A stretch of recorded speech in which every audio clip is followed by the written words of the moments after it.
Hello guys, I'm Ivy. My story might be a little different from others. Yes, I will talk about my mother-in-law, but she's not the villain in my story. In fact, she is the one who saved me from being blindsided by my husband Eric. You should know some background about me and Eric. We have been together for 10 years and were high school sweethearts. We had the relationship everyone envied. It was just like the books you read. We had an amazing relationship and people actually told us that we made them believe in true love. But sometimes things are not as they seem. I don't have any complaints about Eric. He was a great boyfriend and husband. He was my soulmate and I had planned to spend the rest of my life together with him. I was that much in love with him. I was a housewife and he worked a decent job in his field. We lived with my mother-in-law Susie because she was always in poor health and needed constant care. We lived in her big house and didn't pay any rent. I stayed at home and took care of both Susie and the house. Eric went to work and was the breadwinner. Our life was like a dream. Or maybe I was too blind in love to see the warning signs. My life changed when Eric told me that he was going to take a business trip. His company was sending some employees on an important work trip. He sat me and his mom down and said, "I need to go on a business trip for a month, guys. I will leave in 2 days." Wow, that was a really short notice, and an entire month? That's a really long time. Yeah, there was an emergency in one of their branches, so I'm going to Spain for a business trip. Is there any way you can cancel that? I might have to get surgery next month and I feel very vulnerable right now. Having you here would help. No, Mom, I cannot cancel this. It's a very important trip and I need to go. You don't have to worry. You have Ivy. She can take better care of you than me. Still, I would have liked to have you here, but if this trip is so important, then there's no use canceling it. Have a safe trip, Eric. My mother-in-law was actually very sick at the time and was feeling quite vulnerable. So she begged Eric to stay with her, but Eric made it very clear that he couldn't cancel it for her. He was confident that I would be able to take care of his mother. This part is very important, guys. He convinced us that he wouldn't be able to cancel the business trip or send someone else, so we just took his word for it. Eric was gone for a whole month while I stayed back home to care for his mother. We both missed her, but we knew that he was working hard to bring money home. I did my duty and took care of his mom and her house all by myself. I was patiently waiting for Eric to come home, but I had no idea what was in store for me. One day, Susie called me to her room and said, "I need to talk to you about something very important, Ivy. Can you sit down?" "Sure. What's the matter, Susie? You don't look very well." "I am well physically, but something horrible is plaguing my mind, Ivy." "What is it, Susie? You can tell me. I'm here for you." "I'm so sorry, Ivy. I found out that my son is cheating on you." I felt like I was hearing things wrong. I kept staring at Susie to understand if she had truly said what I heard. My mother-in-law just told me that my husband was cheating on me. I was in shock and said, "What are you talking about, Susie? Eric is cheating on me?" "Unfortunately, yes, Ivy. Eric has been cheating on you. I just found out today." How did you find out?" "This may come as a shock to you, but Eric isn't actually on a business trip. He's lied to you. There was no business trip. He has just taken his mistress on a vacation." "What? Do you have any proof of this, Susie? Please tell me what you know." "A friend of mine also went to Spain for a family vacation last week. She spotted my son with someone. She sent me this picture of them. Here, you can have a look, but I think you should brace yourself first." Susie gave me some time to calm down and then pulled out her phone to show me some pictures that her friend had sent her. Those pictures proved her words to be true. My husband was indeed cheating on me. In my face was a picture of my husband happily kissing some woman I didn't know. The pictures were pretty graphic, but it also proved that the man was my husband. He was on a beach with his mistress and was making out with her in public. Susie's friend had noticed them from a distance and took these pictures without alerting them. After I saw those pictures, I had no doubt in my mind that my husband had broken our vows. I started to break down in tears and jumped into Susie's arms when she held them out to hug me. My extremely sick mother-in-law held me tight and comforted me while I cried into her arms like a baby. The love of my life was cheating on me, and I felt like my whole world had come to an end. I had a good crying session, but I calmed down with Susie's help. I was still hurt and in shock, though, and I said, "How could he do this to me, Susie? I have no idea, Ivy.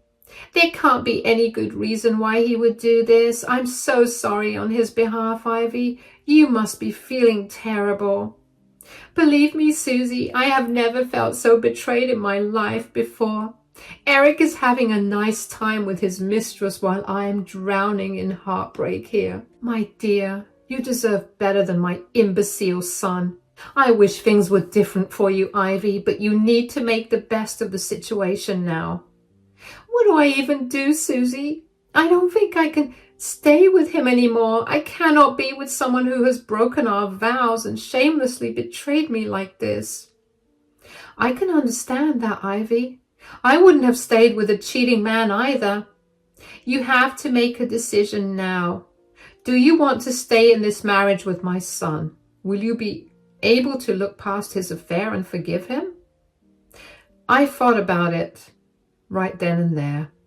Yes, I loved Eric and still had feelings for him despite finding out that he was cheating on me. What can I say? I've been in love with him forever. It's not that easy to flip a switch and stop loving someone.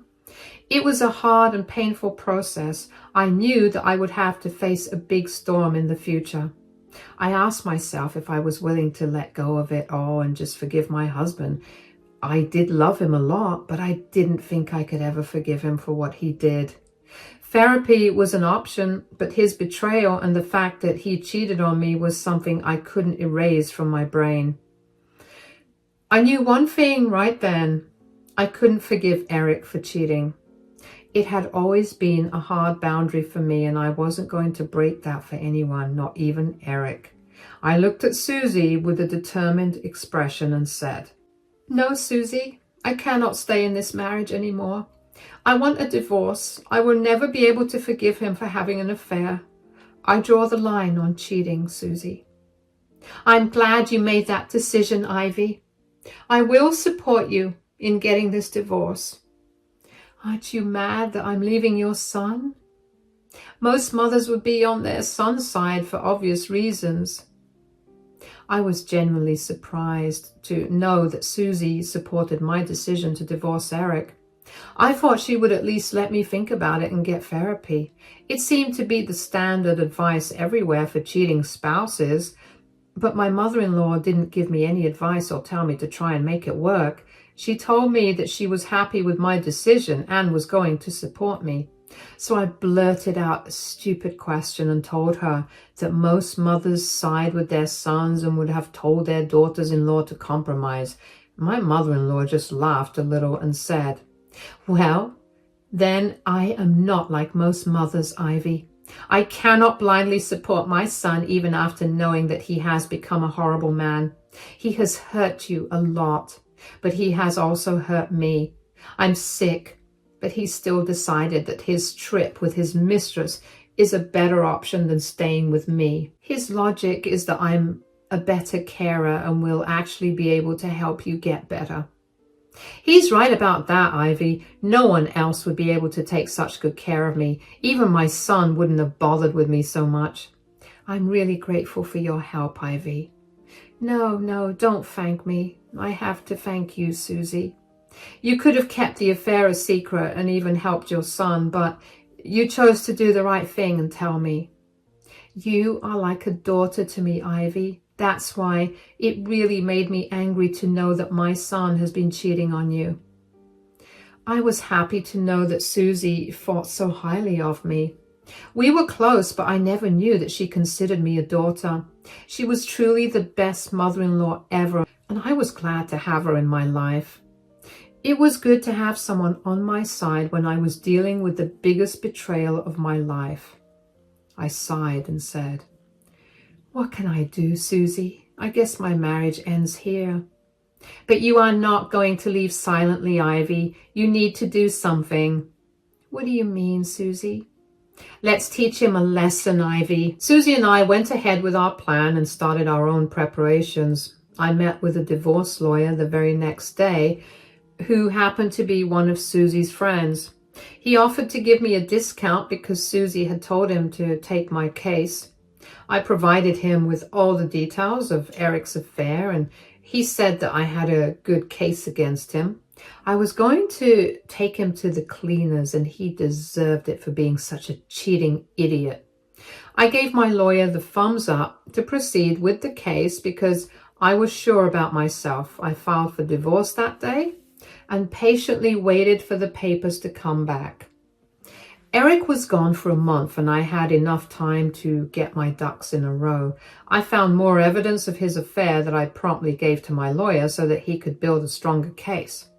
Since I was a housewife, I didn't have a lot of money in my name.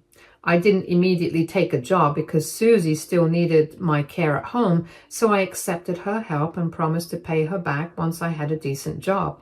She told me not to worry about it and just concentrate on my present problems. Susie even got me a few things as a gift to cheer me up, and we had a nice time dissing my husband over pizza every night till he came back. Eric came back from his trip happy and satisfied. He even texted me on the day of his flight telling me that he was excited to come home. During his vacation, he rarely checked in on me and Susie. We didn't care because we didn't want to talk to him anyway. Eric was oblivious to the fact that we knew about this affair. He happily came home and tried to act all normal. He even tried to sell me some fake stories about his travels and the work he did on his fake business trip. I listened to them all and didn't say anything that morning. That evening, Susie and I sat him down, and I said, "Is there anything you would like to confess, Eric?" What are you talking about?" "You don't know what I'm talking about, Eric?" No, I have no idea what you're saying, Ivy. What's going on? What's this about?" Eric was nervous when I asked him if he had something to confess. He was shaking a little, and I noticed how fidgety he was. I have known the man for 10 whole years, so I know when he's nervous but trying to cover it up. It was fun seeing him panic from the inside while I kept him in suspense. I said, "It has something to do with the so-called business trip you just came back from, Eric." "Well, what about it? I already told you what I did on the trip." "I don't think so, Eric. You have left out some very important information about this trip." "I really don't know what you're talking about, Ivy." "Wow, your memory is not very strong, I see. Well, I'll give you another hint, Eric. It has something to do with the fact that you are cheating on me." Eric was now visibly shaking as I said that I knew he was cheating on me. In his mind, he thought that there was no way I knew about his affair. He was trying to find out if I was bluffing or I truly knew about his affair. He tried to look confused, but his voice shook, and he said, "What are you talking about, Ivy? I'm not cheating on you. I will never do that to you. You know how much I love you." "I thought I knew how much you loved me, Eric. But then I found out that you took a rather expensive trip with your mistress while leaving me at home." "You have got it all wrong, Ivy. I told you that I was on a business trip. Yes, my female colleagues also accompanied me, but I'm not having an affair with anyone." "So you're still going to stick to your fake story that you had a business trip and you're not cheating?" I'm telling you the truth, Ivy. I was on a business trip with some colleagues who were also brought along by the company. Is that so, Eric? Then explain to me why you were kissing and fooling around with one of your so-called colleagues. You're being paranoid, Ivy. I don't know who fed you all that wrong information, but I wasn't doing anything of that sort. Well, I'm the one who told her about it, Eric. Eric looked at his mother in panic. He had no idea how his mother had discovered his affair. He didn't think I would find out, let alone his mother. But not only did she find out, but also she told me everything. Eric still tried to act innocent and said, Mom, I don't know why you think I'm having an affair. I think that probably because I have adequate proof that you have been cheating on my daughter-in-law. That is impossible. You're both misunderstanding me. I don't know what's going on and why you're accusing me of having an affair. Well, take a look at these pictures then. Look at them and tell me why you were kissing and making out with some other woman while still being married to Ivy. Susie showed Eric the pictures that her friend had taken on her trip. I saw Eric's face go pale as he realized he had been caught red-handed. He looked at me with wide eyes and then looked at Susie. He couldn't say anything for a while and just sat there silently shaking. Then, in very broken, shaky voice, he said, It's not what it looks like. I can explain this. Are you telling me that you weren't kissing and making out with another woman? Don't lie to us, Eric. We are beyond that now. I'm sorry, Ivy. I made a mistake. It meant nothing to me. Please forgive me. So you mistakenly started to make out with another woman who you took with you on your alleged work trip. I found your tickets on our laptop, Eric. I saw that you took some girl with you on the trip. I know this wasn't a work trip at all. Just admit that you lied to me. I know. Yes, I admit that I lied to you, Ivy. I'm so sorry. I swear this was a big mistake. I don't want her. I will break it off with her. There's no need for that, Eric. You can continue the affair as you did. In fact, I have decided to make things easy for you. I took out the divorce papers that I had stored away for him. I had already received them 2 days ago, and I was holding them close while patiently waiting for Eric to come back. Now that he was back, it was time for me to show Eric that we were done. I gave Eric those papers, and he instantly knew what they were. His eyes went wide again, and his hands shook as he read the divorce papers. He then looked at me with desperation and said, No, don't do this, Ivy. Please don't do this. We can fix this. Don't throw away our marriage like this. I'm not throwing away my marriage, Eric. You are the one who broke your vows and threw your marriage away for some woman. I'm telling you, I made a mistake. I'm very sorry. I promise this will never happen again. This was the only time I strayed. I will remain loyal to you for the rest of my life. Please give me a chance, Ivy. Eric started to cry and begged me to give him a chance. It was pathetic watching him cry and beg for mercy. But surprisingly, it did nothing for me. 1 week was enough time for me to come to terms with what happened. I still felt heartbreak, but I was more angry than ever. I was also pretty disgusted with Eric. I looked at him nonchalantly and said, No, I'm not going to give you a chance. You have already shown me what a horrible man you are, Eric. You have betrayed me, and now you need to suffer those consequences. I'm sorry, Ivy, please. Let's fix this. We can go to therapy and sort this out. I'm confident that our marriage will come out stronger after this. Please don't throw away our love. What love, Eric? If you really loved me, you wouldn't have cheated on me in the first place. I truly regret my actions, Ivy. We've been together forever. I got a little bored. I thought that I could have some fun and no one would get hurt if they didn't know. That doesn't make you look like a saint, Eric. In fact, it makes me more disgusted with you. I'm willing to do anything, Ivy. Please give me a chance. I can give you a whole pass as well. You can sleep with someone else and make it even. Eric's audacity really made me mad. He was telling me to be like him and have an affair as some kind of revenge. He wanted me to lose my clear character because he had lost his. With everything Eric said, my disgust for him only kept increasing. Instead of convincing me to stay, his logic was just driving me further away. At that point, I just wanted to be done with him. I was so angry that he even suggested me to cheat. And I said, "Do you think I'm like you, Eric? I had an insane amount of respect for our marriage. I am not someone who cheats for fun. Besides, why would I have a revenge affair when I can just get a better husband altogether?" "What else can I do, Ivy? How can I make this right?" "You cannot make this right, Eric.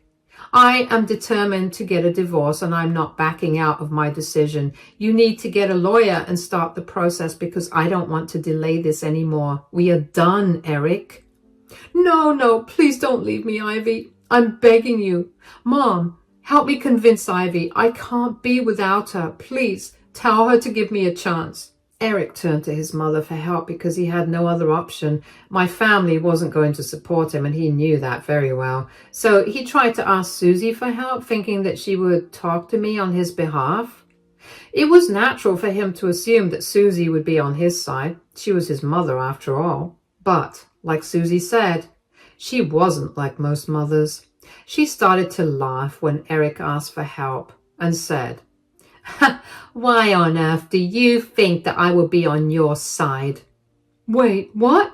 Mom, I'm about to lose my marriage. I need your help." "You are losing your marriage because of your own mistakes, Eric. I don't see why I should help you. Ivy is doing the right thing by divorcing you."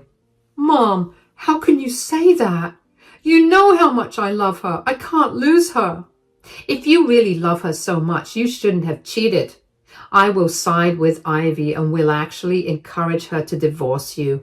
"Mom, how can you do this to your son?" "You had no problem leaving behind your sick mother and going on a fancy vacation with your mistress. As if that wasn't bad enough, you made Ivy take care of me alone. I didn't raise a son like this. You cannot be my son." "I'm sorry, Mom. I'm telling you, too, that I am truly sorry. How much more will you punish me?" "This is just the start, Eric. We have more in store for you, or rather, I have more in store for you."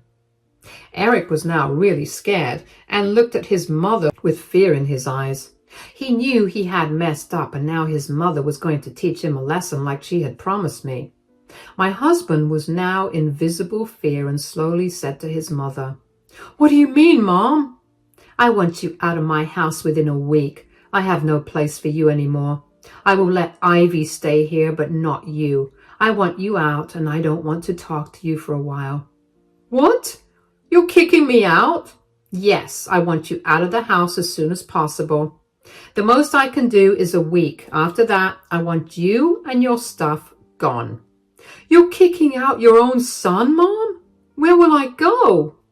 "My son has shown me that he cares nothing about me. So I don't have to care about him either. Besides, I have no place for cheaters in my house." Eric started to cry when his mother said that she was going to kick him out. And that's what my mother-in-law's plan was, guys. She had told me that she would no longer let him live off of her. She was going to throw him out and let me live with her instead. She also said that she was giving him a week out of charity. In our state, people are not considered tenants if they don't have a written agreement, so Susie was entitled to kick us out any time she pleased. After discovering her son's horrible actions, she was giving him the boot. Eric had come back from the trip and lost everything that he held dear. He cried and begged for mercy while Susie and I remained indifferent to him. Eric had to move out of Susie's house when the week was up. While he was home, he begged and pleaded for mercy. He even told everyone he had cheated and made a long post on Facebook about how he had messed up and was begging for my forgiveness. It was hilarious for me to see because people called him a lot of nasty names and berated him for being such a terrible husband and son. Eric did this as an attempt to show me that he's willing to take full responsibility for his actions. He thought it would make me forgive him. Well, it didn't work, and instead he brought me a lot of public support, as people sided with me and even said that I was doing the right thing by getting a divorce. He spared me the trouble of telling everyone why we were divorcing and got people on my side too. Eric and I were divorced in 7 months. I literally didn't have to do much because I had clear evidence of his affair. Eric could go to court, but he knew the judge would not listen to him and stop the divorce. His lawyer sat with us and explained to him that he didn't have a way out. I sat there smugly as Eric cried and continued to ask for forgiveness. In the end, he couldn't stop the divorce. We separated and the divorce was finalized a few months ago. The divorce hasn't stopped him from trying to get me back. He is in a miserable state and lost a lot of friends because of the affair. Family members were also angry at him for the affair and for abandoning his mother, so he sort of got isolated and lived alone with 3 roommates. He could have had a great life with me and Susie, but he chose to throw it all away for some fun. That one affair had cost him everything. I stayed with Susie and actually helped take care of her. Once she got better, I told her that I was okay with moving out. I didn't want to take advantage of her because she was housing me for free. But Susie said that she wouldn't let me go. She was grateful for me for sticking with her and helping her when she was sick. So I'm still living with her, and we have developed a strong bond. She doesn't talk to her son and doesn't allow him back into her house. He has tried to get in touch, but Susie never really pays much attention to him. She has also told me that she planned to sell the house later in life and move into a smaller apartment. She doesn't want to depend on her son again, so she's trying to find money for any future medical bills she may have due to her condition. I promised her that I would be by her no matter what. She has truly become a parent to me, and I am thankful to receive such an awesome mother-in-law. I hope sometime in future I'll also have an awesome husband who will be my true soulmate. Keep me in your prayers, guys.